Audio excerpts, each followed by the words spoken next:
let's talk about Everything Everywhere All at Once. It's a 2022 film directed by the Daniels. They have a very unique approach of making films. So before talking about Everything Everywhere All at Once, let's talk about their 2016 film Swiss Army Man. Swiss Army Man follows Hank, a depressed, lonely man with an obsessive love for a woman he once spotted on a bus. The character is played by Paul Dano. The very first shot of the film is Hank on an island trying to hang himself. But he sees a corpse wash up on the beach, but the corpse isn't like any other corpse, it has powers. Such as, you can use the corpse as a jet ski, it can be used like a well for a seemingly infinite source of drinkable water. The corpse also begins a slow transition into speaking and acquires a grasp of the English language, adopting the name Manny. Manny is played by Daniel Radcliffe. Somehow Hank, he doesn't want to die anymore, he wants to survive. Over the course of their journey, Hank teaches Manny the joys of eating out, going to movies and partying, using constructed props and sets made from plants and garbage. There's also a lot of farting in this movie, and the farts actually play a very important part too. Hank was an introvert. He couldn't fit into the world. Even he was afraid of his farts. And top of that, he fell in love with a girl whom he already knew was with someone else, and he couldn't do anything about it. The corpse is practically dead. But through the film, we can see Hank teaching the corpse what it means to be alive. And on the process, Hank is also falling in love with living. He wants to live. The way the directors portrayed the story may look silly, but if you cut the corpse out of the story, you will only get a man trying to survive. Not just survive, but trying to be okay with himself, trying to find himself, trying to accept things that he thinks right. So basically there wasn't any corpse or dead body, so Manny does not exist. It was all Hank's imaginary persona. And films are not like realities. Films can show emotions in various ways. Film সম্পর্কে বিখ্যাত American actor Christopher ওয়াকেন বলেছেন, I think that a good movie creates its own world, and that world needn't refer to anything that's real. If it's consistent, if it's entertaining, if it's interesting, it justifies its being there. Swiss Army Man may seem like a wacky, gimmicky movie, but it is one of the most beautifully executed, experimental and deep movie. So after watching Swiss Army Man, I was waiting for their next project, and I have to say Everything Everywhere All at Once is very overwhelming. Back to Everything Everywhere All at Once. There is the bagel, a black ring with a white core, the symbol of distraction.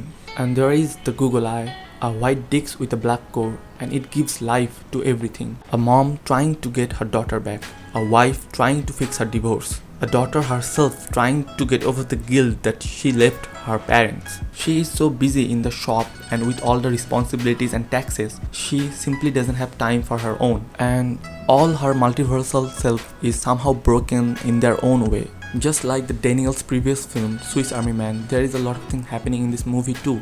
Multiverse, big fighting sequence, but the core of the film is a mom, a daughter, and a wife. And of course, love. In a different universe, Evelyn is a big movie star, and after watching this, Evelyn tells women that she should have listened to her father and shouldn't have married women. But in that exact universe, women tell something like this. 尽管离家让我心碎，我想告诉你，如果有来生，我还是会选择和你一起报税，开心一点。Cinema is an ongoing inspirational practice, and you can see a lot of examples in this film.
I loved Huy Quan, who played Wayman in this film, and there is a very interesting backstory too.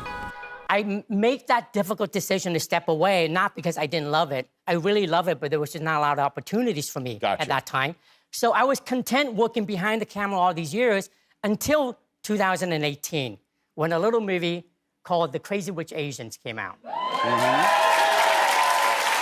And you know, I remember watching it 3 times in the theaters, and I cried every single time. I've heard a lot of people say that, actually. Yeah, It really moved them. It moved me. It was a great movie. And I also cried because I had serious FOMO. I wanted to be up there, you know, with them. And it was really then that I decided to get back into acting. Thank you for coming. That's very funny. Thank you very much for watching, and it will mean a lot if you react to the video or share your thoughts below.